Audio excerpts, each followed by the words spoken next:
Without anything around. See how effective you are? Hello everyone, welcome to the summer edition of Nevada County Online. Appreciate everyone coming out opposed to being at your local swimming hole or river spot. It was tough. It's air conditioned in here. So Nevada County Online is a local all-volunteer group. We bring in speakers on a variety of topics, usually internet marketing focused. Today we have Lisa Montanaro talking to us about productivity and organization and things that we always want to get to, but we don't really get to. So talk about her moment in a moment. Machen, join me up here. You're gonna facilitate from the shadows. With the stars. Yeah. A little soft shoe. Basic mission statement. We are a collaborative group. We are working to support each other. We're working to build the local economy here by sharing our expertise and our experiences. There are people in the group that are service providers for photographers and graphic artists and web designers and marketers, and there's a lot of small businesses here. So we'll have some time at the end of the meeting to network and people can get to know each other. You can find other people that are in the group at NevadaCountyOnline.com. There's a list of service providers there, so you can, if you're looking for somebody local and somebody that's part of this group to do work for you, we've got a lot of options. Let's talk about success stories. You want to do that next? Unless you had something you want. Hi, Machen. Yeah, success stories, go for it. You're a success story. Two walking success stories. Yeah, okay, so this exactly. part of the meeting, minus the banter and slapstick, is a place where if you have something to share about your business or your experience, either a question that you've got that you're trying to work through and figure out, or if you have something that's happened to you recently that is pretty groovy. So, yeah. All right, so I just ran a crowdfunding campaign on my website. Anyone familiar with crowdfunding? Yeah, we're going to be talking about it next month. Awesome. So I use WordPress, and I installed a plugin that allows you to raise funds on your WordPress website, and it's all self-generated from asking people for little bits of money, and I reached my goal of $2,500. This is for my music persona, because I'm also a singer-songwriter. So I'm going to be putting that money towards my next album. I'm really excited about it. And if you have any questions about crowdfunding with WordPress, I am your go-to gal for that. Awesome. And as Brenda mentioned, next month the presentation is on, sorry to kill your applause, No. but the next month Brenda is going to be presented on exactly that topic. Right on. And so Catherine, I'm sure you'll be back to talk to you about it Yes, as so well. make sure you're here next month so you can chime in. Okay, hi Mae. Hi, I'm Mae Fry, and we're relationship coaches, and I am betwixt and between which social media would serve us best. I get lost. Maybe that's a question. Which social media? Would serve us in terms of generating business. Is it Pinterest? Is it LinkedIn. Or did you just say all of them? Yeah. That's too many. Where do your ideal I would- clients hang out? Pardon? Where do your ideal clients hang out? Yeah. That's what I don't know. Yeah, I would do some market research, find out where your target audience is hanging out. Is it Pinterest, Facebook, Twitter? Just take some time and maybe send out some surveys if you've got already built an email list. Just ask them, where are you guys hanging out? Are you mostly on Facebook? And then just get good at one and then build from there. Just Sounds focus on that. doable. Thank you. And I would also make sure you're thinking about your content. Think about the things that you share that you could ask yourself the question, is this good enough content that somebody would be willing to share it with their friends because it touched them or it helped them?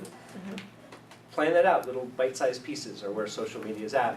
And that's a good barometer that if you have a lot of good content and a lot of ways you can help people, then regardless of social media, you can find people and they might be able to share it. Content is king. It is. Distribution. Okay, let's do a couple more success stories. David. Hi, my name is David Franks, and I'd like to share a success story with you guys. I just recently launched globalmercial.com, an advertising marketing, an online company that we provide advertising and marketing products. We're vertically integrated, where we develop, market, sell, and distribute our products.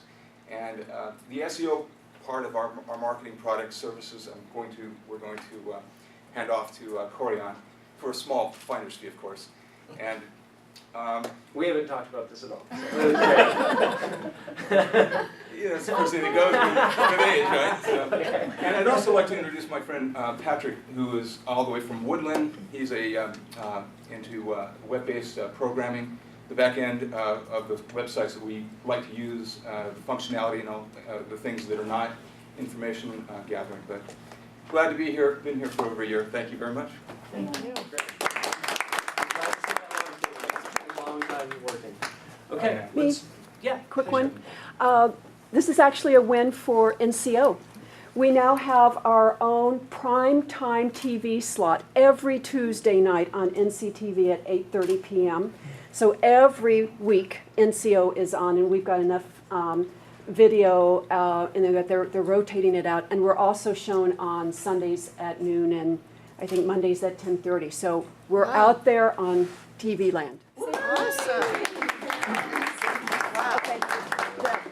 I'll send you. I'll post the times on. Thank you. Can we get that to somebody post on the website too? Okay. We definitely want to have that on the website. That's great, Cheryl. Yep. Thank you. Can you get Great. access it Cheryl made that online? happen. Yeah, she's part of it. Yes. Can you access that? Yes, that's the other thing. Well, of course, you can access the videos on our Yeah, but I'm our talking about the website, actual but the show. show is archived as well. So somebody can go to NevadaCountyTV.org, and Okay, it's all archived. So you can also watch it streamed on. I can't, I get satellite. That's right, you can. Well, you could satellite with your on the web, NevadaCountyTV.org. Watch what's on NCTV. I'll give it a So try. you can watch it streamed there, or you can pull it up as an archive. Is it interactive with the audience?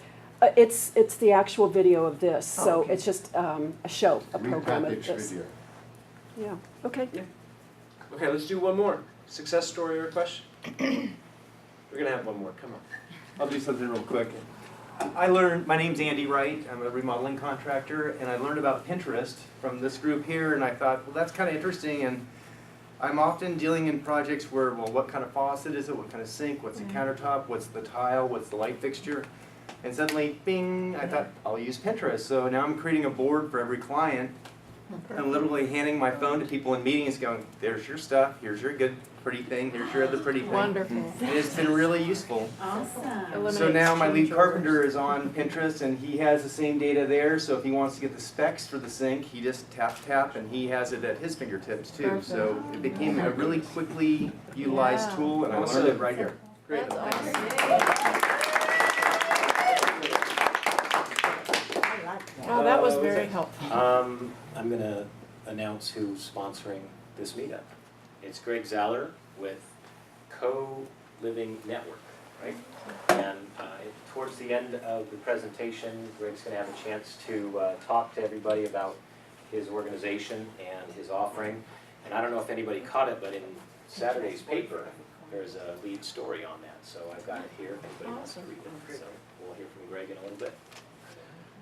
All right, let's hit a couple of bookkeeping points. Facebook group.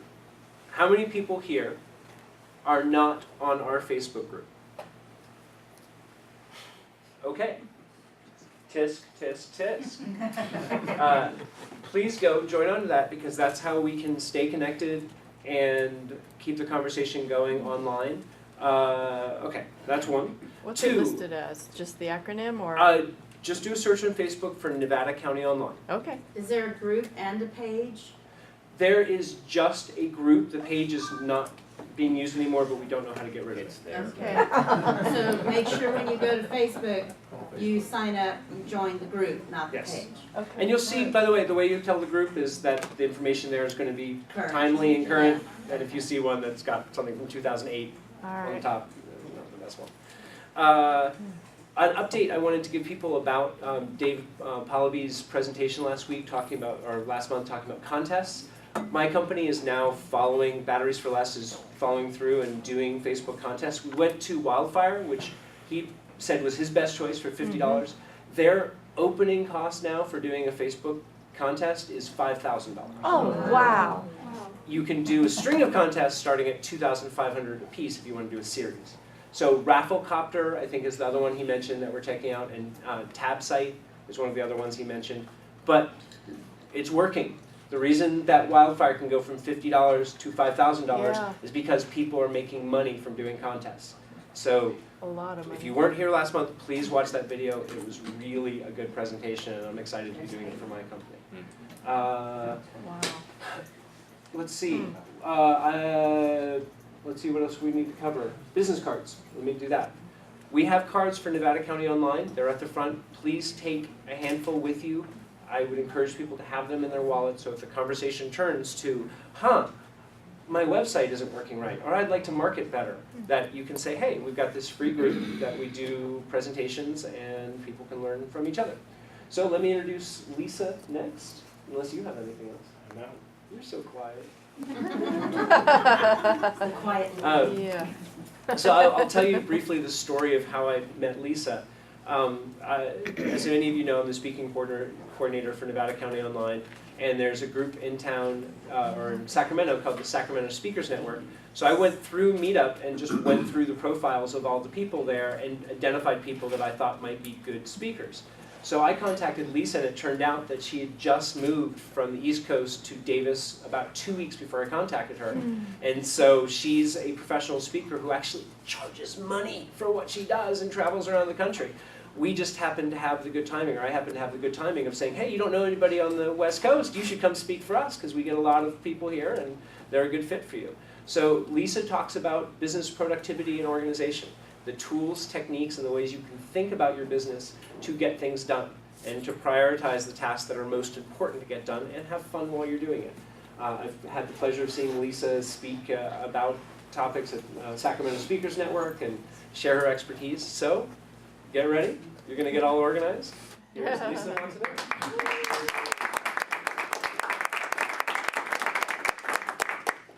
So if I asked you, what does it mean to be organized? Just scream out something. Delegating. Say it again. Delegating. Delegating. Oh, that's a good one. Peace. Productive. Productive. Priorities. Peace. Priorities. Effective. Effective. On top of it. On top of it. In control. In control. Efficient. Efficient. Just scream it out. Ahead of the game. Your head in the game. Ahead of the game. Ahead of the game. Good. That's when I can't find anything. That's when, wait. You When I get organized? That's when you Then I can't All right, we find have to talk it. about that. Structure. Interesting. Okay. What about, and you actually used this term, which I think is interesting. What about productive? If I asked you what does it mean to be productive, would you have a different answer than when I asked you what does it mean to be organized? Yes. Yes. What would you answer differently? To me, productive means you're getting output, where structure means you're aligning your thoughts and you're organizing your day. Okay, so to you, structure has to do more with your thinking process and your calendar and your time management, whereas productivity has to do with your output. Anyone have a different answer to that? Results. Results. Okay, good. Good. Anyone else different? Okay. I think it's important that we start off with what does being organized or productive mean to you? And you heard about 7 or 8 different answers, and therefore those answers are all correct. Because my definition of organizing or productivity is very different than yours, and it's very different than hers, and it's very different than Doug's, and that's okay. So I'm going to give you some general principles having to do with organizing and productivity, but you have to apply them and implement them to your businesses and your lives on a very individual level, which is why this is actually very difficult for many people, because they look to, let's say, the Container Store catalog and they think, I'll just have that. But the problem is that that might not work for your life, your family, your business, and the way that you arrange your habits, needs, work, and lifestyle. So we actually have a lot of great content to cover. I don't want you to get stressed out about the slides because I'm going to send them to Corian, and he can go ahead and upload them, and that way you can access these anytime you want. I did give you a little Post-it notes. If you want to take some notes, feel free to go ahead and take them. Then we would just have to organize them. And then you have to organize them, yeah. So we're going to talk about a lot of different things today, but the roadmap basically is I want you to think about how you actually think about these things. And so a lot of people ask me, does this have to do with action? It does have to do with action, but it also has to do with mindset. Because some people have this mindset of, oh, I'm never going to get organized, I can't be productive, and that becomes a self-fulfilling prophecy where they tell themselves they can't do it, and therefore they can't do it, or they just don't even try in the beginning. So we actually need to talk about how to think differently about time and productivity and expose some misconceptions that a lot of people have out there about this area. I think it scares some people a lot, you know, organizing and productivity, especially how many of you are creative types? Okay. So for those of you that are creative types, and we'll talk about that, if you're very, very right brain dominant, I think there's a fear that if you add order or structure to that, that it actually ruins your creativity. And yet the studies have shown that when you have that order or structure, you can be free to be more creative, because you can actually find your paint and find your canvases. And don't laugh, but I have organized some artists, and they have said, you know, it's amazing how I'm so much more productive now. I'm also calendaring in my artistic sessions with myself, as opposed to before, I was catching it as I can. I'll give you some actual strategies, some tips, some tools, some tricks. I've got some apps on there, but I will be really brutally honest here that that's what most people want and that's what they focus on, and yet all of the work that we need to do to get to the tips and strategies and tools is sometimes more important than the actual tips, tools, and apps. So if you're sort of a bells and whistles type person and you want that stuff, feel free to jump in and ask me any questions, and if I haven't covered it, you know, find me afterwards. But I'll be honest with you that the tips, the tools are probably not as important as changing your behavior. The technology tools are all out there. In fact, there's so many of them out there that we're on information overload now. And all of the things that were developed to make us more productive have actually sometimes caused us to have a productivity crunch. So anyone a fan of Seth Godin? Great writer, great online guru. There's no correlation between success and hours worked. And I'm here to tell you that if you are a workaholic and you cannot stop working, that you actually are probably going to be less productive. All the studies have... Now, I'll be honest with you, I work really hard, but I also play really hard. And those of you that know me and are friends with me on social media can attest to that. So I'll work my little hiney off, but then I'll get out of the office and go for a bike ride to clear my head, to clear my space. And I will also calendar in sessions to be more productive in my business. So I will actually work on all these systems, and you're going to have to do that too. So we're actually going to have to come up with a way for you to do that. I want you to raise your awareness of what success looks like to you. So if success looks like some crazy, busy, scattered, frazzled type of person, and that's who you resonate with and who you admire, then unfortunately that's what you're going to become.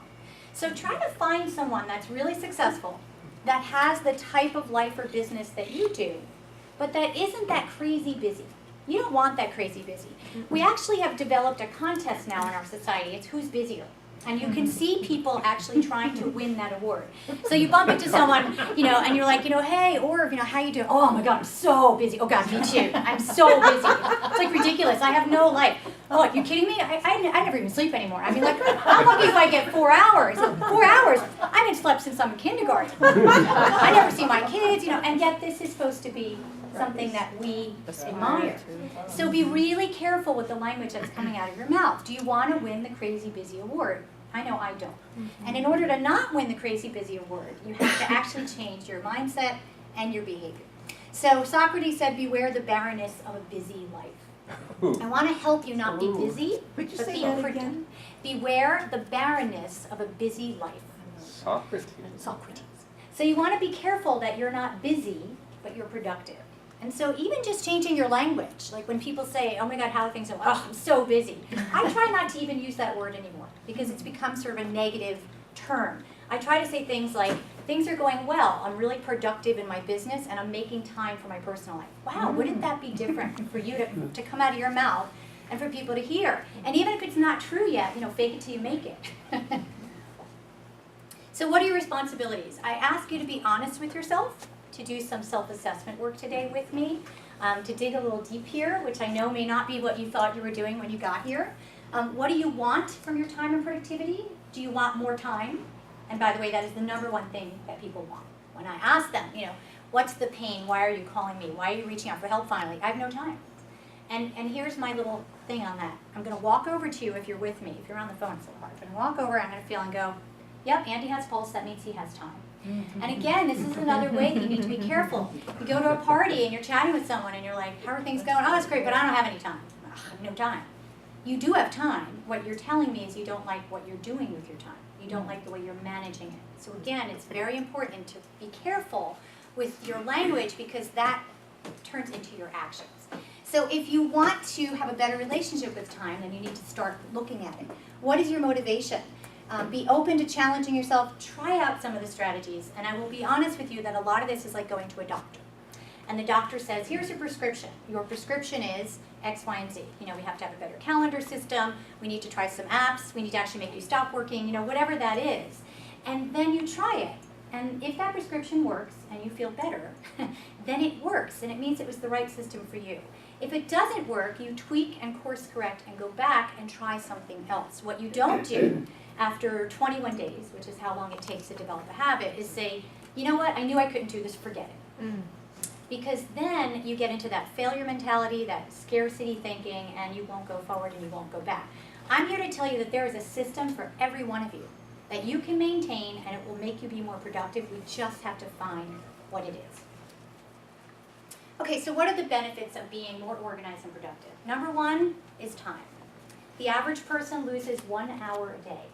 So that means if you're not really organized and productive to start with, you're starting off your schedule with 23 hours instead of 24, which is a little depressing, right? Because that's our best commodity, time. You save money, and people are always shocked to hear this. There is a return on your investment if you're more productive with your business. There's also, down here, it improves your relationships, and it maintains your reputation. Clients want to do business with people that are more organized and productive. They don't want to do business with someone that doesn't send out their e-zine when they say they're going to, that doesn't get their work projects done on time, that misses appointments, etc. So this really does correlate nicely in terms of a business standpoint to ROI. But just as important, it can actually increase your space, decrease your stress, and improve your relationships even at home. So again, think about these things because they're really, really important. The biggest challenges for entrepreneurs are time management, space management, paper management, email management, and the new one now is information management.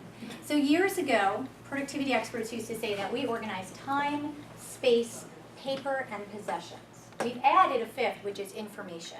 And it's actually digital information has taken over so much that there's rarely a client now that I work with where that does not come up. Whether it's your calendar system, which maybe happens to be online, whether it's your blog, whether it's your marketing calendar, you know, whatever it is, there's all this digital information. Email, forget it. There's not a person I know that doesn't have an issue with email.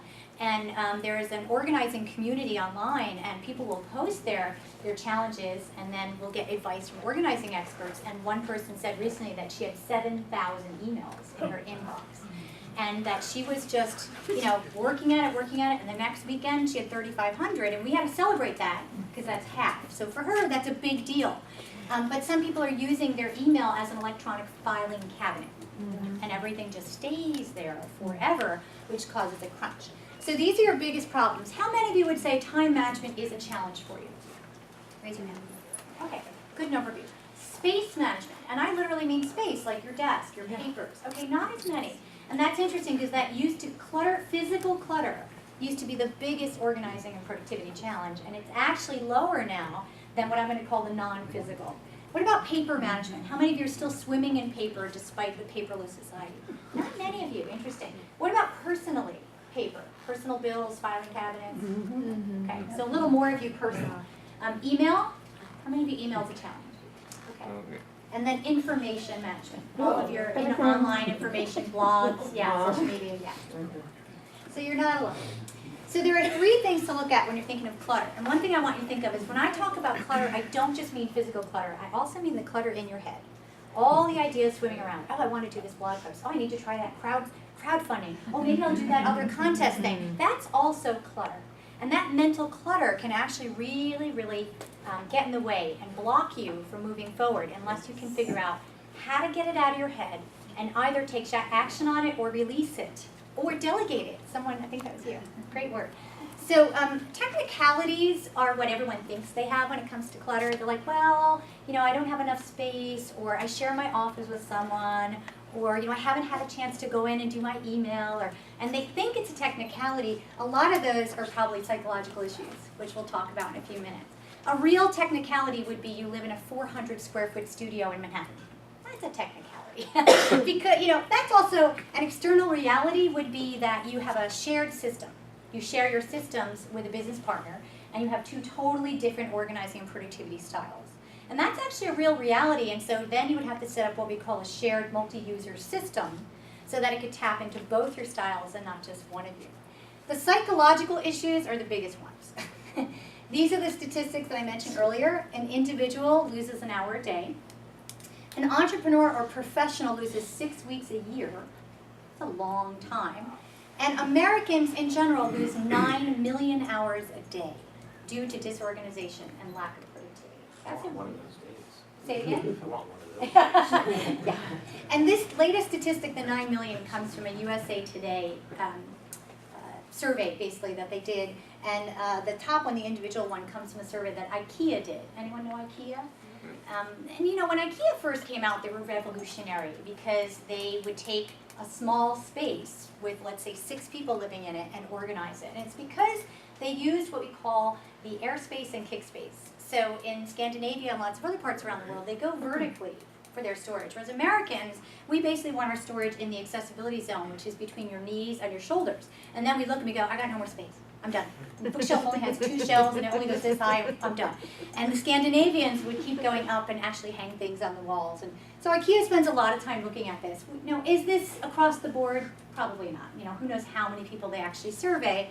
But I will say that the sobering statistic is that if you're disorganized, you're losing time.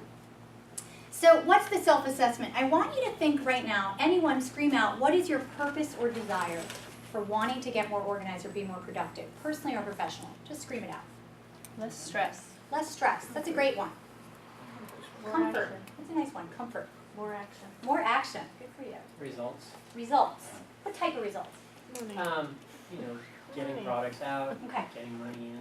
Okay, Profit. good. So actually, doing the stuff you say you're going to do, and then letting people, sharing it with the world so they could buy it. Okay, good. What else? So you can go spend more time doing the things that you actually love, like bike riding and hiking and going to Good. the river. Yeah. That's just what I would That's say. just what More you're saying, free good. time. More free time. I love that. Income. Income. Yep. Increasing multiple streams of income. Nice. That's a really good one. Yep. Actually having time to do the work that we love to do, Right. which Right. is see people. Right. Actually, direct client work. Right. As opposed to maybe getting all caught up in the admin. Exactly. And again, these are all really great, but I want you to hold on to one that's really meaningful to you, because that will propel you forward through the process. Because I'll tell you that, just like any other behavior modification program, this will take some work, okay? Think of some of the most successful behavior modification programs in the world. Weight Watchers, probably one of the most successful. Alcoholics Anonymous, another one. They're structured programs that give you steps that you have to take. There's accountability, there's motivation, there's a reward system. There's a reason why they work. And so if you want to do this type of work, you know, and as Corian said, this is the type of thing that everyone wants to do, but they don't actually do. I will tell you, it will change your life. It will change your business. But you have to have a good dangling carrot. Because if there's no pot of gold at the end of the rainbow, why the hell would you do all this? I know I wouldn't, right? So what are your strengths? What's working and not working? How did things get this way? And this to me is the most important. What is your disorganization preventing you from having in your life or your work? That's a different way of saying it, and a few of you said it. It's preventing me from enjoying free time, from really connecting with my clients, from getting income, from going out and enjoying my life. So that's what you need to think about. How many of you have an education background? Raise your hand. Okay, good. A large portion of you. So these are known as the 4 primary learning styles. There are many learning styles. Which is the one that everyone thinks they are? Visual, right. Why do you think that is? That everyone thinks they're visual and yet not everyone is visual? Well, that's not true. Everyone is visual, assuming they're not visually impaired. But it is not the most popular learning style, and yet everyone thinks it is, because it's such a strong sense, right? So if you are lucky to still have your sight, it's a really strong sense. Auditory, kinesthetic, and tactile are smaller groups of people within the population. The reason this is important is usually your organizing style matches your learning style.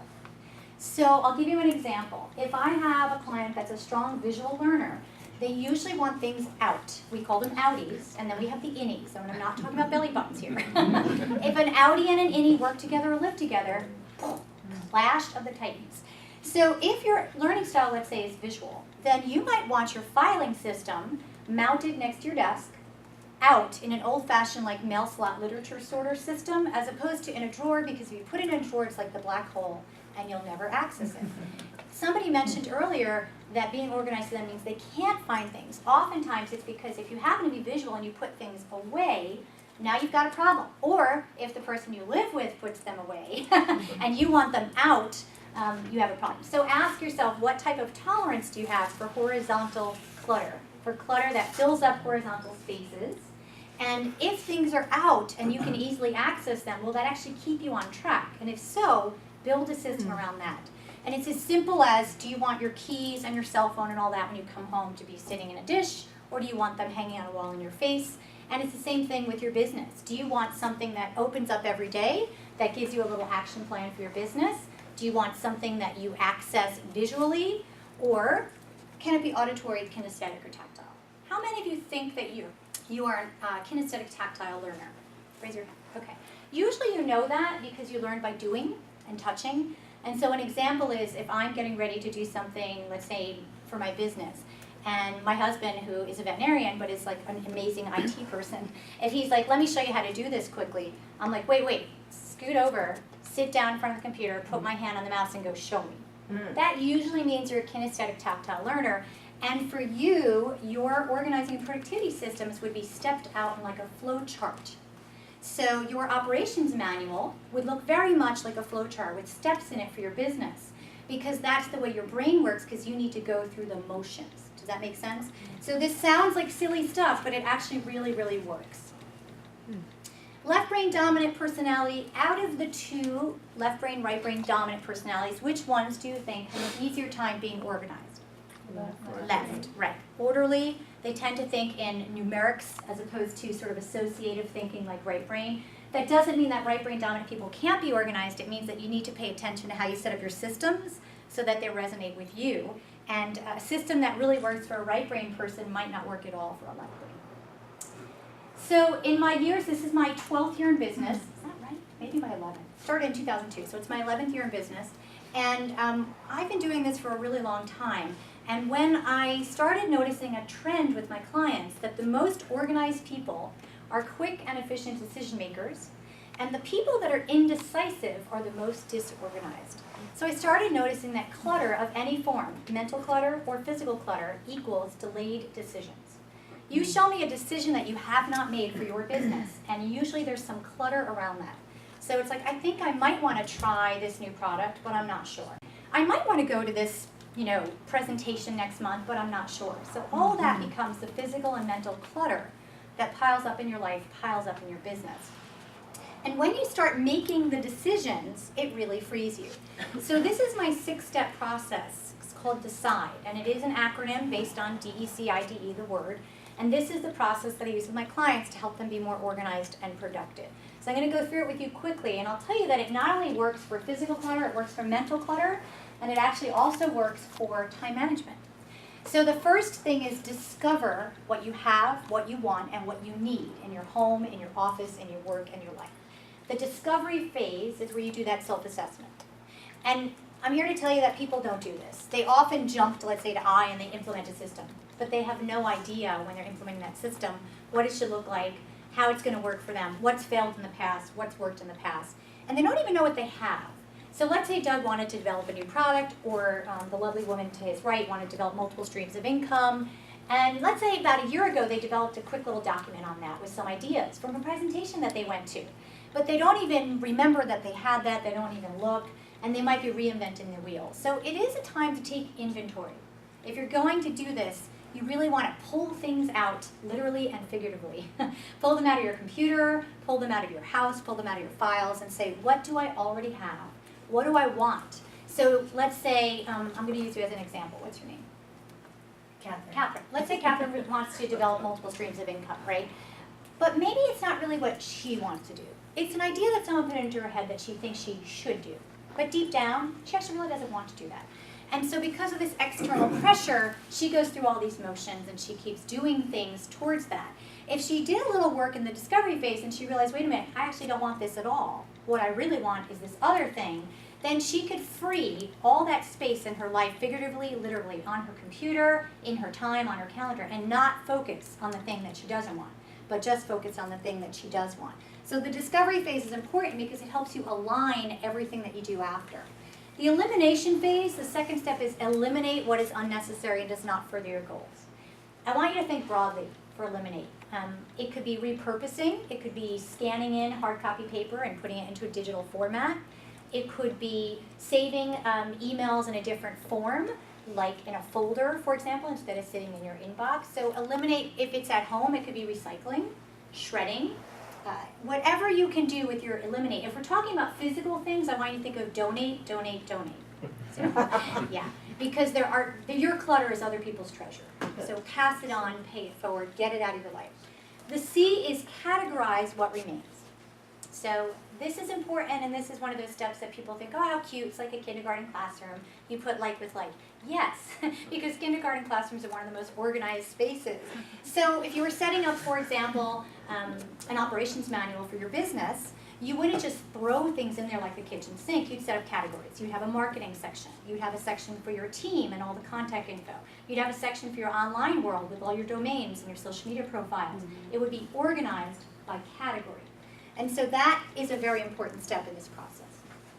The I is to implement a system designed to match your needs, habits, work, and lifestyle. And I know I developed the system, and I'm not supposed to have a favorite, but I think the I is the most important, because if you don't implement a system that's designed to match the way you think and the way you work, you won't be able to maintain it, and it will feel like pulling your teeth out for those 21 days trying to do it, and it will also not set you up for success. So I want you to implement a system that works really well for you. Then the D is to dedicate yourself to maintaining your effective new system and integrating it into your life and your work. And how do you dedicate? That's the behavior. That's the behavior modification. And I don't care whether you have to come up with the most silly things in order to dedicate yourself to maintaining it. I usually tell my clients to calendar it in, 15 minutes a day to maintain your systems. And a lot of people don't do that, and they just work in their business and it catch as you can, and they don't put in follow-up systems for adding things to their operations manual, adding things to their marketing calendar, following up with their contacts, refreshing their social media profiles, etc. Whatever it is that you say you're going to maintain, you have to make space for that, otherwise it's not going to happen. This is where the behavioral breakdown happens. You set up a system, okay? And I'm going to give you a few examples of some systems, and then you say you're going to maintain it, but lo and behold, you don't. And this is where most people fail, just being really honest with you. This is when you start eating again the wrong foods, or you stop exercising after you've lost the weight. This is where you start smoking again, just 1 or 2 cigarettes. So this is where the behavioral modification breakdown happens. The E is enjoy the freedom and positive results that being more organized and productive brings. Now, why would I make enjoy a step in the process? Through reward. It's a reward. Otherwise, why would you do all this if there's no reward? And that reward would be you get your multiple streams of income. You get your operations manual done. You get new clients. You get moolah. You get some money. Or you get to go out and bike ride. Whatever it is that you said you wanted to do. There is this term called meta decision, or meta, if you're Greek. Anyone know what I mean by this? The entire. Right. Yep. So basically, it's a global decision that affects all the little decisions that come thereafter. And it makes things really easy. So a meta decision can be something like, if I haven't read the newspaper in the last 2 weeks, it goes directly into the recycling bin. If I haven't read the Real Simple in 3 months, it goes directly into the recycling bin. You don't look through the table of contents, you don't think about it, you don't beat yourself up over it. It's just a meta decision, it's just by date. Oh man. Now, by the way, you come up with your own. So if that one seems way too harsh for you, whatever that meta decision looks like, I will only have X amount of emails in my inbox. So for me, this is one of my meta decisions. If I can't scroll down and see the end of my email, I have too many. My email has to fit on 1 page. There's no scroll allowed. And boy, does it keep me on track, because I am a taskmaster and I am the toughest person on myself. When I see that email needs a scroll, my little hiney is getting in there and I'm doing it. I'm deleting and delaying and delegating and diminishing and moving things over to folders and setting up filters. And you come up with what it is. Here's some examples of some meta decisions for some businesses. Some of my clients say, don't let them check email the first hour in the morning. Why might that be? You spend too much time on it. You never stop. You spend too much time. Gets you off track. Gets you off track. It makes you completely reactive. as opposed to proactive. A lot of my clients hate me the first week, and then they love me the second week. They like literally email me like, I'm gonna kill you, and like they're going through withdrawal, you know. Now, if your job is to check email, like literally, if your job is in, you know, for your business is that, you know, first thing in the morning, you have to check the email, that's fine, but I want you to time yourself. I want you to get in and get out within a certain amount of time. And then whatever the elephant in the room is that you're supposed to be doing that day, it's a big client project. Writing the new content for your website, setting up your Facebook page, which is probably the best one for you. You know, whatever that is that you're supposed to be doing that day, get that done. Then you move back to the email. That's just one example. Answer return calls only certain times a day. I know some people that do this, they actually leave an outgoing message. Have you ever heard these? Mortgage brokers like, hi, my name's Marcia. I'm in the office today, but I'm only returning phone calls between 1 and 3. And by the time she's done, I'm like, I have no idea if I'm going to be here then. I wouldn't do that, but you can chunk your tasks. So you can say, I do all calls, let's say between 11 and 12 today. I'll do an email session after lunch for an hour or two. You know, you can actually chunk this together. Turn off your computer or smartphone after 8 p.m. Don't sleep with it. I can't believe how many people are bringing their smartphones and their iPads into bed. So this could be a meta decision which actually might save your relationship. Maybe don't schedule meetings for Mondays or Fridays. I know a lot of entrepreneurs use marketing Mondays. They work on their business on Mondays, marketing. And then on Fridays, they maybe work a half a day, and then they actually take some time off. So whatever it is that you want to do. And then some other people don't want to be away from home more than 2 nights a week. That might be a meta decision. And the reason this helps you is you have an absolute yes list. These are the things I will say yes to in my business. And then you have a just say no. And it becomes a good litmus test. And if something comes in and you look at your meta decision, you say, you know, I'm already going to 2 events this week, so thank you for the invitation, but I've reached my policy. Or, you know, you may not call it a meta decision because they've never heard of that and they think you're crazy. But maybe you say, I have a policy that I stick to within my business or my personal life. So think of these as global rules that you set. How many of you know you're going to use a meta decision, and would you love to give, can you give us an example of one? You made me think of one that I've used in my business. Good. You know, I love trading and bartering with people, but I can't let that become bigger than a certain piece of my total income. I have to save space for the people that have the money to pay me. So I've actually found myself saying to people, you know, I'd love to trade with you, but I'm already trading with another massage therapist or another, and I can't give up any more trade or barter time in my schedule. I have to leave that space, and people really respect that. Yep, absolutely, Yeah. because you're very clear. Yeah. I only do a certain amount of free speaking gigs a year, and if they haven't, you know, if I've reached my allotment, then I send them a form for next year to get on a waiting list. People respect that. You can have a scholarship program, and they can get on a waiting list for your next barter. So that's actually pretty cool. And you can either do it by categories of people, like massage therapists, or by a percentage of your business. Yeah, that's a cool one. Thank you. Anyone have another one that they think they might implement, meta decision? I have one that I started using a couple of years ago. People are coming up to me a lot, just wanting to pick my brain for just advice, business, consulting advice, whatnot. And I found that I was just giving away a lot of free time. And before you know it, I'm 2-3 hours into it. So I started just saying, you know, I'll give you the first hour for free. It's complimentary. After that, it's X amount of dollars, and we can just go from there and see if it's a good fit. And it was and I realized that it made a huge difference because it weeded out the people who were really, really serious about wanting to take their business to a whole nother level versus people just wanting to pick a person's brain. Right. That's another great one. And again, time is a precious commodity, so that's a nice double meta decision because it sends the right message and it gets them in the right mindset to take it seriously, but also it values and honors your time. So it's cool. Yeah, one of the biggest ones for us, because we work out of our home, is to lock the office door at 5 or 6 p.m. and maintain Lock yourself that. in or out? Yeah. No, I got it. Oh, yeah, that's a challenge.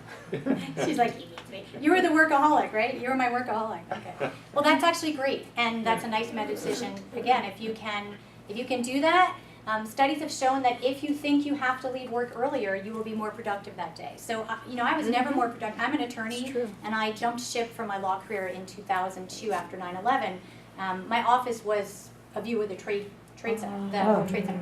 So after, and I had already been thinking of leaving my law career for years and doing this, something else. But I basically left in 2002. And when I was still practicing law, I'm going to give you 1 or 2 tips actually from my law career that still carry over into my entrepreneurial life. One of them is called File Fridays. I'm amazed how many of my clients use it. But the reason that I'm bringing this up is that I had to come up with some interesting meta decisions when I was practicing law. And one of them was very similar to what you're talking about. I could work and work and work and work. And I had to leave at some point, otherwise I would not stop working. And with billable hours, it's actually hard to do that. Because you're thinking, oh, I'm not billing, I'm not billing. So it's a horrible mentality. So at least tell yourself that you don't have to bill your hours. So organizing systems. So what does this look like? So let's say you're going to come up with a system. Well, it should be simple. It should make sense to you. It should be somewhat intuitive. If you have to overthink it, if it's overly complex, you will not maintain it. Just being really honest. Let's face it, we're human beings. So it should be low maintenance. It should build on your strengths. If you're good at something, try to build a system around that. It should get you the results you want. And if it is a physical system, it should be accessible. Don't put something you use all the time. Like if you use envelopes every day, don't put them where you have to get in a step stool and get in a chair. And I'm amazed how many of my clients, I'm watching them, I'm like, do you do this every day? Yep, every day. I'm like, why? Why? So it should be really, so think KISS. Keep it simple, stupid. Or keep it simple, sweetie, if you want to make it nicer.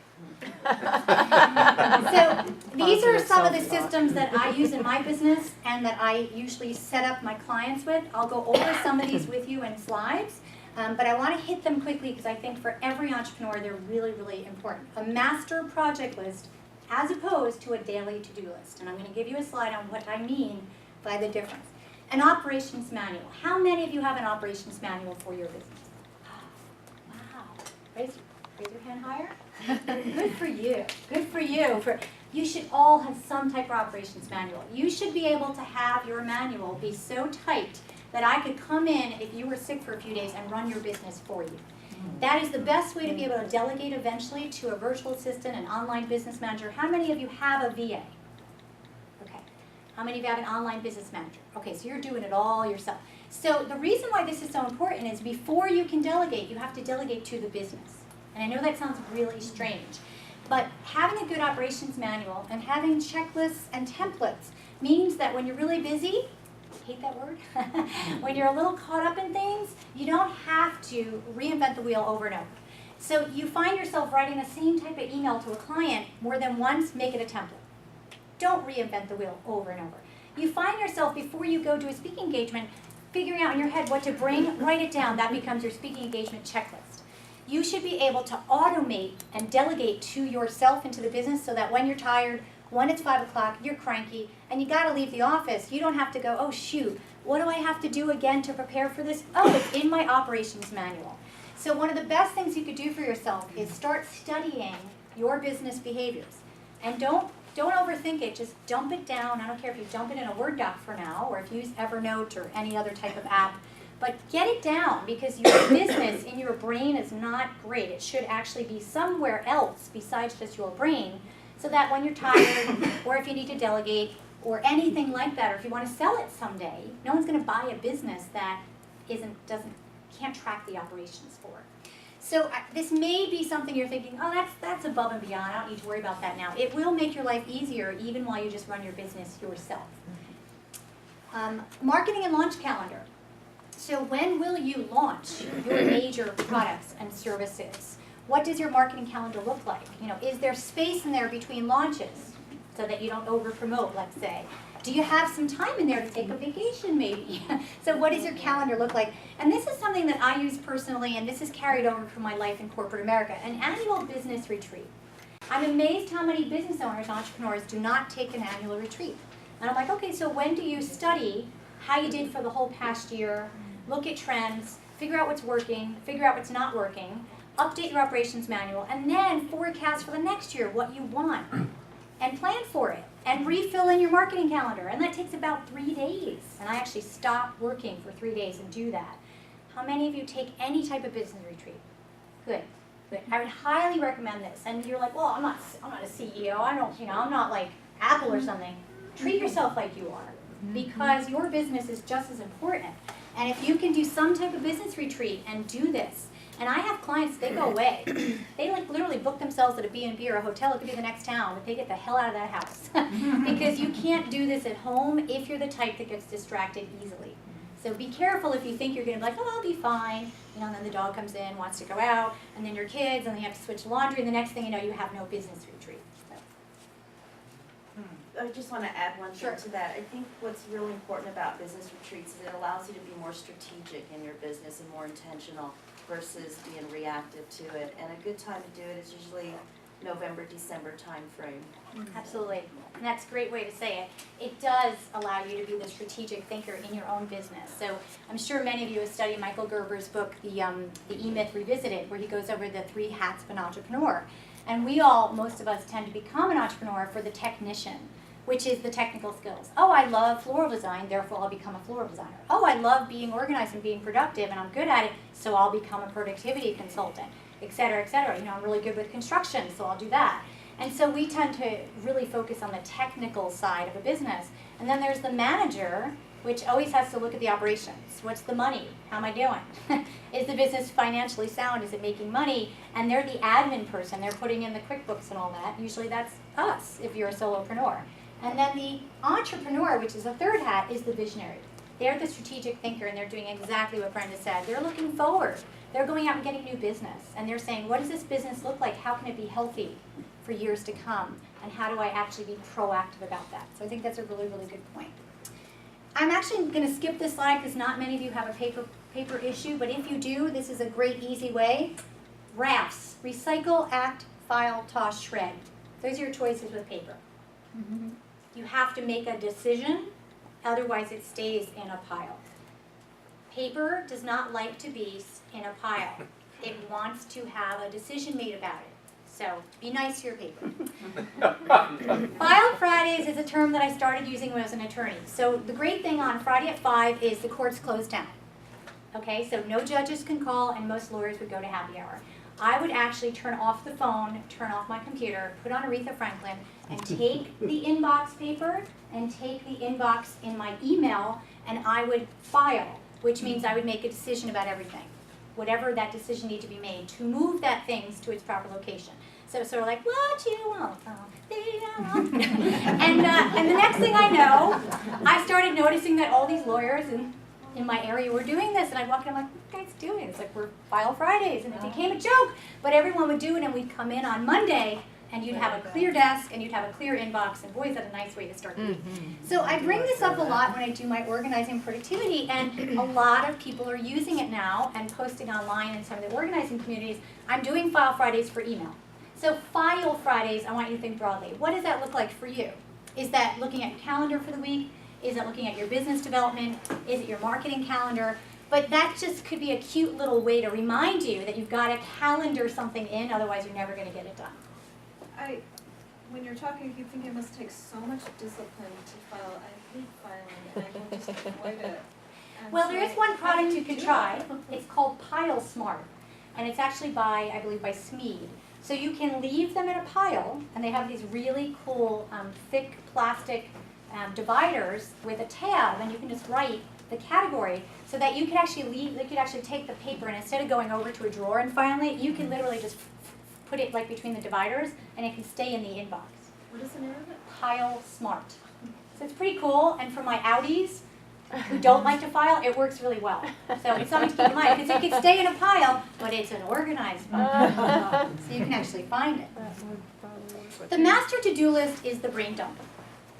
Okay, here's what happens to most people. Let's say I said to Doug, hey, we're going to do a little productivity audit. Doug, I want to see your to-do list. And Doug hands me, and I say, is this your master or your daily? And he goes, oh no. Or he goes, well, that's my to-do list for the day.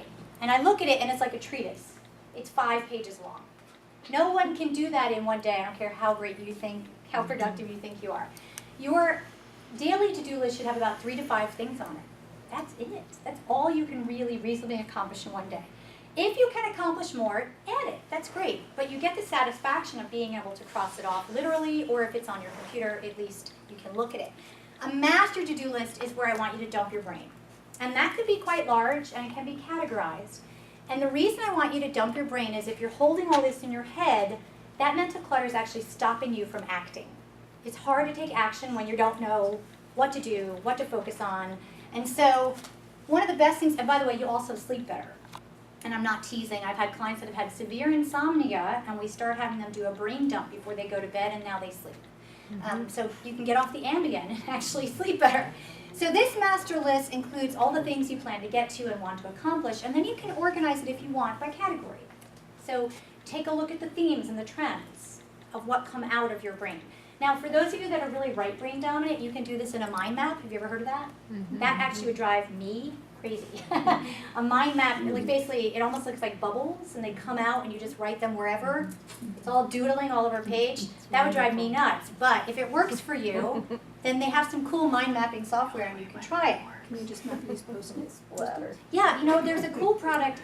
If you're electronic, there's a cool product called Corkulus, and it looks like a virtual corkboard, and you can actually post-it notes to your virtual corkboard with all of your ideas. Oh, no, I need them to be Okay. on my Corkulus, Corkulous, Corkulus, it's an app.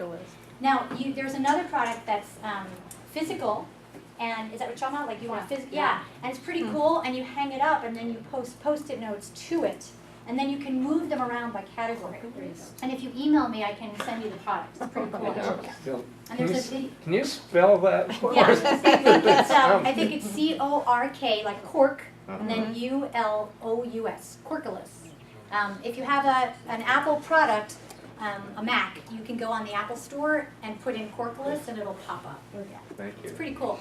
But for those of you that have an iPhone, you have this on there. It's called Memo. Right? Yeah, it's the same thing actually. And you could just start a new memo per topic, or just start a memo called Brain Dump just to get out of your head. If you're auditory like me, I do a lot of audio recording. Like I think of ideas when I'm traveling for speaking engagements, and I can't, let's say, pull over on the side of the road in a place and start typing, so I just record it as a voice recorder or voice to text, because then it'll also be written out. So how many of you have any type of iPhone or Android phone? You can do that with this type of phone. If not, you could buy a Olympus digital recorder from Radio Shack for $59, and you can start recording. The difference is it won't convert it to text for you, which means when you get home, you have to play it back and then type. So it's not the most efficient, but it's better than not getting it down at all. There are dictation services too. True. Yeah, like jot.com is a good one. I don't know if they're still in business, but yeah, that's a really good point. There's an app for the iPhone called Dragon that does that. Dragon's wonderful. That's a good point. Thank you. Yeah. My husband is a veterinarian, and he dictates a lot of his veterinary notes and discharges using Dragon. You just have to go back and check it because the spelling errors are pretty bad. Like you'll hear things, you're like, wow, I didn't say that. You know? Just be careful you don't send it to someone. So this is a really good segue. I want to talk about how technology should be the servant, not the master, and I want to give you some apps. But before we do that, my slide is called Love the One You're With, taking a page out of the Rolling Stones. Many people have everything they need at their fingertips. They just don't know how to use it yet. They haven't harnessed the power of these new devices. So for example, this is an iPad. I'm using what's called Keynote, which is their version of PowerPoint, which is infinitely better. And then I have an app called Remote, and I'm using my iPhone as my remote clicker. Cool. I mean, it's like amazing now what you can do. Did it take time to learn this? You betcha. And it didn't sync the first time, and I was cranky, and I kept having to but now that it works, it's a beautiful thing. My point is that you have the memo features, you probably have the Dragon on your phone, or if not, you could get it, but we don't take the time to learn what we already have. So if you know that you want to do something better, faster, smarter, and there's something you already own that will enable you to do that, make a session with yourself and do a tutorial and learn it. Because otherwise, you sit there, you're like, oh, I wish I could do this.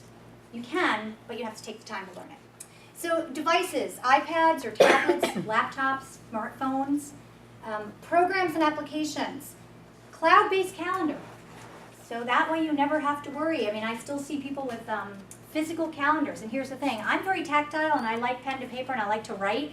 But if you lose that calendar, and that is your business calendar, oops, you're not going to be in good shape. So probably as an entrepreneur running a business, you should have some type of electronic calendar. File sharing, Dropbox is wonderful, Google Drive. If you don't know what I mean by that, every one of my clients, I set up a shared folder for us on Dropbox And then we can actually share folders with each other and files with each other, which is a wonderful thing without having to worry about which version it is. Capturing information, memos, Evernote, that's another one. And then productivity, action planner, Toodle-Do is another one. And then video, of course, Skype, Google Hangout. And then there's tons of tech tools. So I don't want you to get overwhelmed with a tech tool. If you need it, go back and look at these slides. Talk to anyone in this room. I'm sure tons of you are using some great apps. They're all out there already. FreshBooks is a new financial one that people love.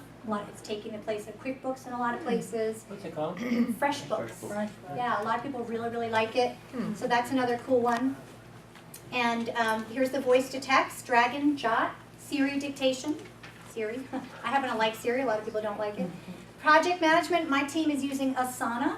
You like it too? Yeah. There's some really cool ones out there now. Asana happens to be free. And it's this amazing project management software.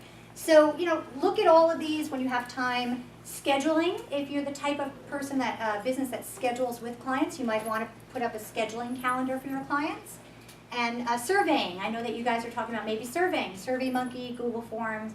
So it's out there. If you need it, trust me, there is an app out there. The important thing is not to go app crazy, but to get the ones that make sense for you. The average person only uses 5 apps. That's it. But they have how many on their phone? A lot more than that. Time management is an oxymoron. I'll end with this because I think it's important for us to recognize that you can't actually manage time. You can't. What you can manage is your energy, your passion, your to-dos, your productivity, how you spend that time. So I want you to really, really think about that because time, in my opinion, is the most precious commodity, more important than money, because I would hope we could make another $1 in our lifetime, but this moment right now, that's it. Gone. For all of us. Never, ever get that again. So to me, that is so much more important than money. So I want you to really think about your time management and how important it really is to you, and try to actually figure out a way to structure your day for your business that makes a lot of sense to you. And I know that there are some entrepreneurs that are very structured, that are like, okay, I take clients on Tuesdays between this time, and then I market on Mondays, and then I take off Fridays. If that works for you, great. I actually am a productivity consultant that doesn't use a highly structured system. I like to decide each week, let's say, when I want to have a client appointment, because my schedule changes. Maybe I have a speaking engagement one day. Maybe I'm going to San Francisco for a client. But if you like the idea of what we call the bucket methodology, where each day has a theme, and it's sort of like a bucket, and then you throw things in it, then it makes it easy for a lot of people, because they're like, all right, client days, marketing days, and it's a lot easier to structure that. So if that works for you, I would recommend you try it and see how it flows, and then you can always course correct and tweak. If that makes your skin crawl, then don't use it. What makes time so hard to manage?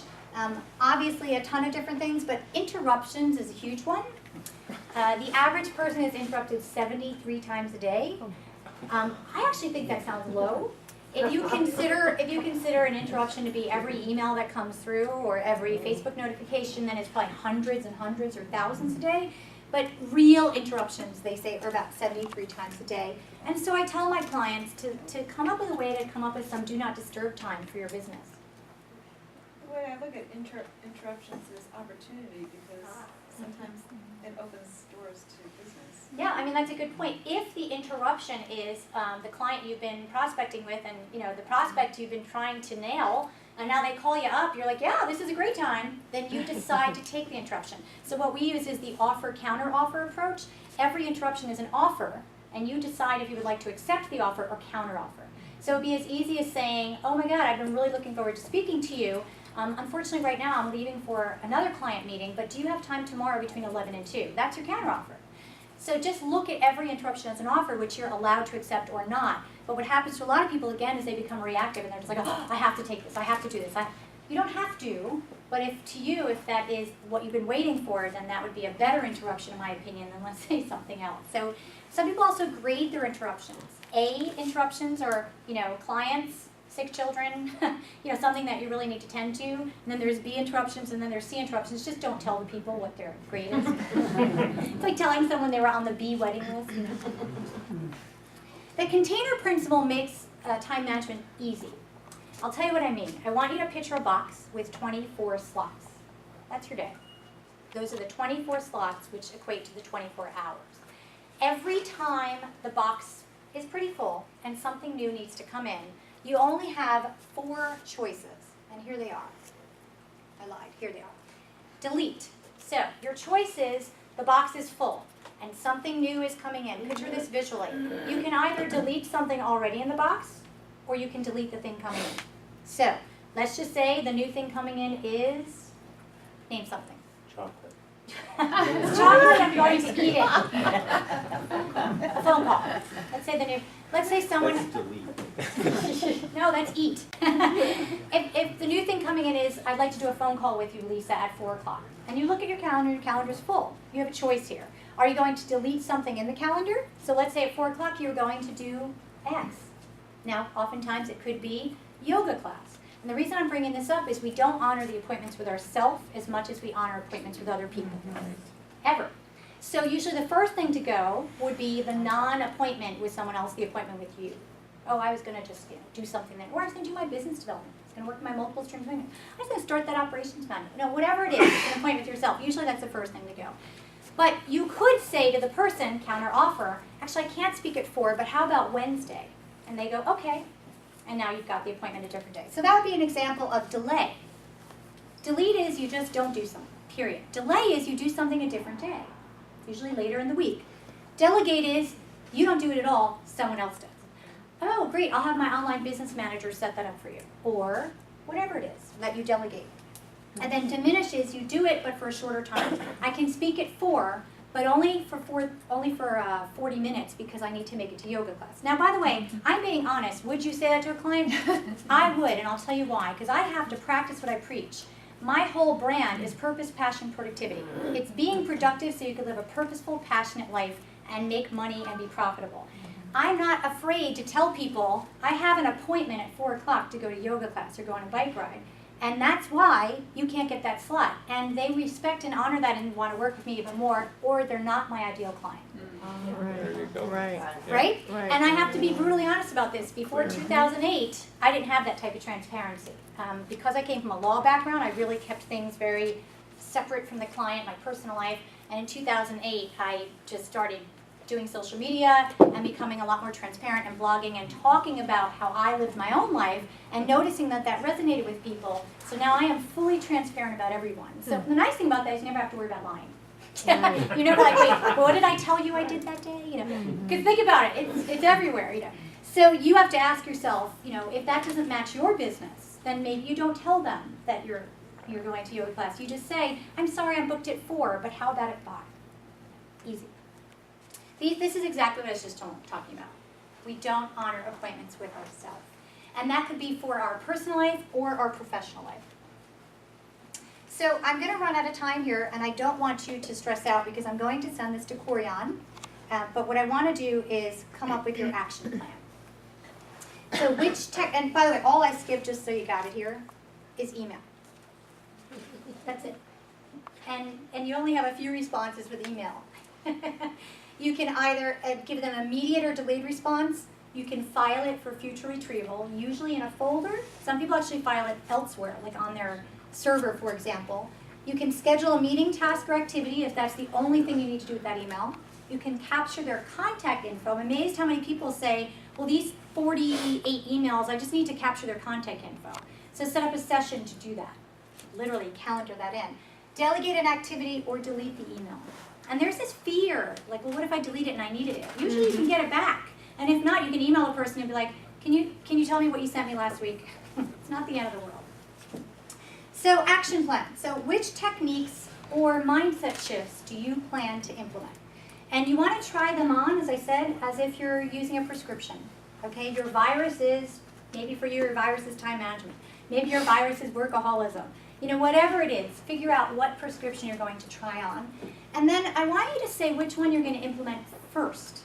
And the reason for that is if you have too many, you'll do which ones? None. None. For fun. None. And what changes and tools and support systems do you need to put in place in order to make this happen? So anyone, give me the first thing you're going to do. Anything you're going to implement. just the first thing. And it could be really small. Master schedule. Okay, so say it again. The master schedule, the project Okay. schedule. Good, for you, so for what your week looks like. And you're thinking of trying for you the bucket method or compartmentalizing? Yeah, I like that. Okay. I like Let us that. know how that goes, because it really can free up some people, and for other people it feels too structured. I love that marketing Mondays and filing Fridays. Okay, cool, I like that, yeah. Yeah. Yeah. And for you, just to give us an example, what does Marketing Mondays look like? Is that working on your multiple streams maybe? Yeah, and it's also, reaching out to clients, because I never have time, I'm too busy reacting rather than being proactive. And you have to feed the funnel to make sure that the pipeline stays But going. I have a question, because for people that have a lot of different activities going on, nonprofit things, I'm a broadcaster in training for a radio station, I got that going, I've got, various things going, and then multiple streams of income where it's not just my main job, but Right. other things that I'm trying out. How do you bring that all in and juggle everything, That's a great question. Okay. So in other words, how do you plan for a productive, holistic life as Yes. opposed to just one? So you can have several options. You can literally put them all on your master project list by categories. So like you would name the nonprofit, you would name the business, and then you'd have things underneath each category so that you're looking at all your universes in one place. And for me, I have one calendar for Lisa Montanaro. And then on that calendar, I put everything. And I do that on purpose because I don't want to have separate calendars and then have conflicting appointments with my own calendar. My team has a separate calendar, but I have one calendar for me. And I like it that way, so play with it a little bit. But for your, and then you might want to use some type of project management software like Asana, for example, because you could track all your universes in one place. Action Planner is a wonderful one because it's integrated holistically. Brenda's software with all the 4 quadrants of your life. So what I would do is play around with what works well for you. But yeah, I think you can't look at things in a vacuum. You have to look at them holistically, otherwise you might be missing pieces. And there might be some nice cross-pollination between the things you're doing, So you might want to look at them in a more integrated way. Any other first steps? Like the one thing you're going to do first? Review my notes and then transcribe it to my to-do list. Okay, so what do you mean by your notes, just so we know? The notes from the Okay, training good. session. Okay, and then put in your, I like that. So you're being serious, you're not teasing. Put them in your to-do list so that they get done, whatever that looks like, which is maybe trying out an app or that. I like the idea of making a master plan compared to the daily tasks. Okay. That I get models. Yeah. I'll be honest with you, that one thing, if you all did that, would actually really, really help. I think like 80% of the people are combining their daily and their master without, and unknowingly. And then they always have this feeling of like, I can't get caught up. It's because you're not supposed to do things on your master project list today. You're supposed to do the things on your master project list next week, next month, and next year. So that would actually be a really nice one, both from a mindset and a behavior standpoint. It would really change it. So I want you to feel empowered to take control. If you have any questions, feel free to reach out to me. I've given you all my business cards, my blog. I've given you a little Post-it note there. You can visit the blog. And practice makes perfect. I know it sounds corny, but basically we are what we repeatedly do. Excellence, therefore, is not an art, but a habit. Okay, and that's Aristotle. Consistency breeds results. Consistency breeds results every time. You consistently do Marketing Mondays, File Fridays, you will see results, no matter what. You consistently shut that door at 5 o'clock, you will change things because you'll be more productive when you're working till 5, and you'll enjoy your work after 5. So really, motivation's what get you started, but habit is what keeps you going. And I tend to call habit behavior modification. And I'm having a free teleclass if any of you are interested on August 1st. It's called The Entrepreneurial Curse and How to Avoid It. If you're interested, I'm just going to skip right back. See that little orange pouch? Just put your business card in that little orange Container Store pouch right there, and I will sign you up for the list. And I have a special offer. If any of you are interested today, I have what's called the Business Foundations Template Package. It is a client agreement, an independent contractor agreement, and an operations manual template with audio, detailed instructions, and lifetime updates. So if you're interested, you can see me over there. It's $100 off today. And it actually gives you, and I'll be honest, it's a service-based client agreement. So I don't know necessarily if it would work for a brick and mortar store, for example. But if you're a client, if you have clients that you go out and service, it's a client agreement, and then it's an independent contractor agreement that you can use with anyone, your graphic designer, your photographer, your virtual assistant, you know, your webmaster. And if you hire people eventually to work for your business, you'd already have the independent contractor agreement. And then it's the operations manual that I talked about with all the sections for you to fill in and the cues of what goes in each section. So if you're interested, come on over and say hi. And then I'd love to connect with you. I'm pretty much Lisa Montanaro everywhere, so it's easy. That's easy to find me. It's like, yeah, consistency. I know, it's pretty fun, right? And as Corianne knows, and Brenda and Doug, I love connecting with people on social media. I'm a very active user, and I try to give back on social media, so if you have questions, don't feel funny about posting them and asking me, and I would love to get more involved in your businesses. So, thank you. What time is the class?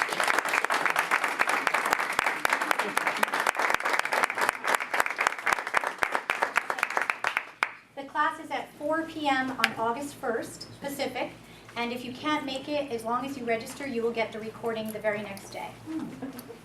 Thank you so much. All right, well, thank you very much. For anybody who hasn't, oh, here we go, who hasn't put their card in, almost, please send them along because we have something wonderful that Greg is going to tell us about in a minute. And if you haven't contributed, of course, we love your little dollars, whatever they are. And oh, here comes some cards. Thank you. And we're always looking for sponsors, which Machen can talk about as he introduces our next sponsor. Yeah, let me have Greg come on up and speak a little bit about his organization and what we're going to do a drawing for. And if any of you are interested in sponsoring a meetup in coming months, just contact me and we can have that conversation. It's very inexpensive to be in front of a very dedicated group of people. It's only $45. So, Greg, take it away. Thanks. I'm really tough act to follow, but I wasn't even going to come. I'm so disorganized, and then I decided. So that really worked out. I'm just curious, how many have seen this? I'm just wondering the penetration of the union. Yeah.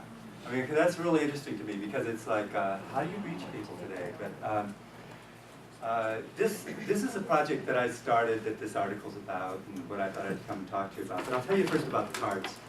These cards are made by village women in Pakistan. And it's really neat because they're using them to support their own education. It's the only way that system would work, because the men wouldn't let them. They don't have the money, and the men wouldn't let them go to school if they couldn't find a way to support it themselves, and they really stand back and respect it. And it changes. These are all hand embroidered, and each one's original, and they signed it with love. And we sell them in town for $5. There's no profit anywhere, and that's kind of a little bit about what I thought my message would be today in my 5 minutes is how sometimes like we work so hard to make the money to buy these things, and what if we just did something to get what we really wanted in the first place? And this was something that was really important to me, was this the homeless problem, and I kind of did a life change back in 2000 and got involved with this first with these schools, and then decided to apply the same kind of concepts to this homeless problem, the drug problem that we have, and this education problem, and with the problems of our society. And this is such a perfect group to talk to that about, because you're also familiar with the internet, and the way in the internet you're really part of an ecosystem, and the communities are really like ecosystems. And how do you translate this to a community? What can you give? And so what I've been learning about how people were right now. I learned this in Pakistan when I was doing these schools, and I've learned it here, is that when you give people things, you're somewhat giving them the message like you couldn't get this on your own, and you're also giving them something. You're also rewarding them for maybe a lifestyle, or you help that isn't productive for them. They're doing their work, which is telling themselves that they can't do anything, and you that they can't do anything, and you're paying them.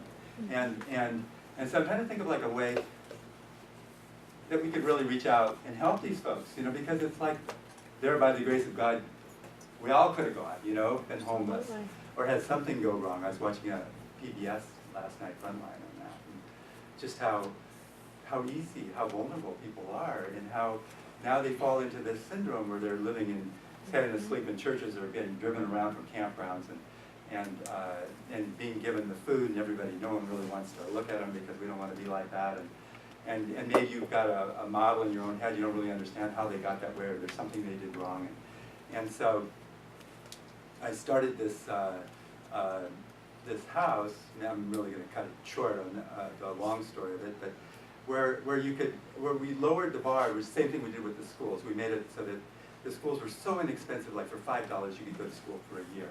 And this is like, by putting these houses together and sharing the rent, it's really pretty inexpensive, and they're living together in a system where they support each other, and we've gotten, you know, it's just no way around it. There's no drugs. I mean, drugs are just the way that kind of led people into these problems in the first place.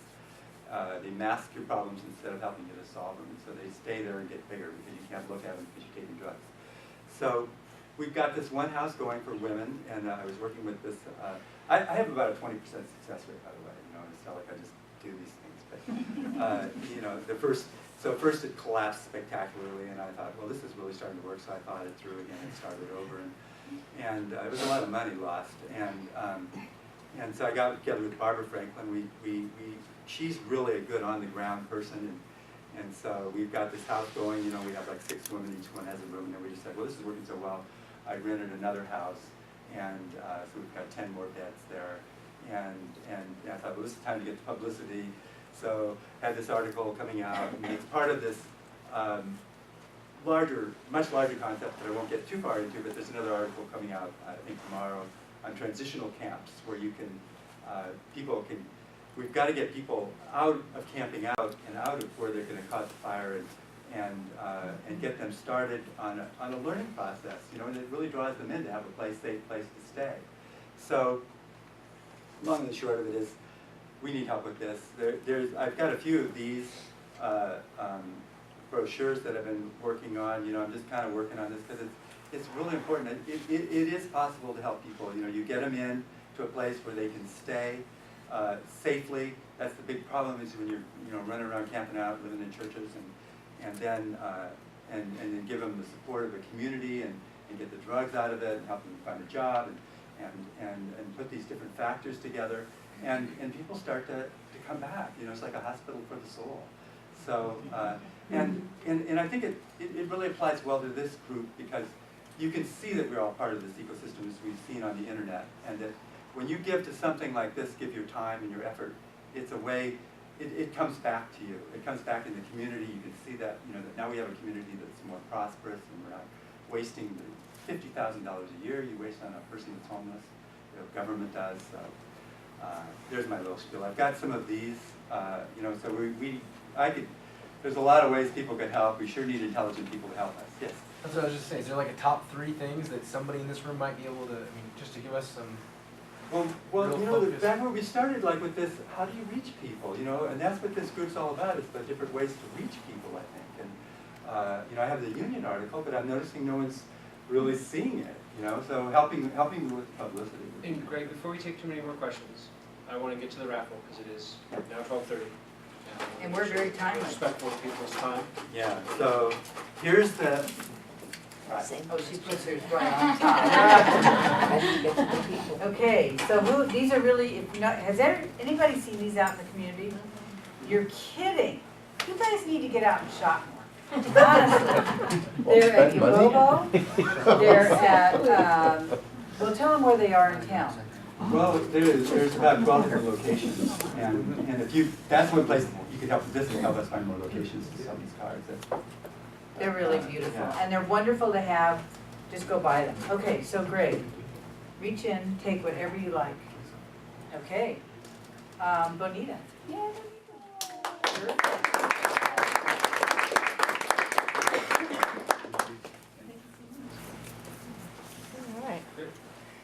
So that brings us to a close of another Nevada County Online meeting.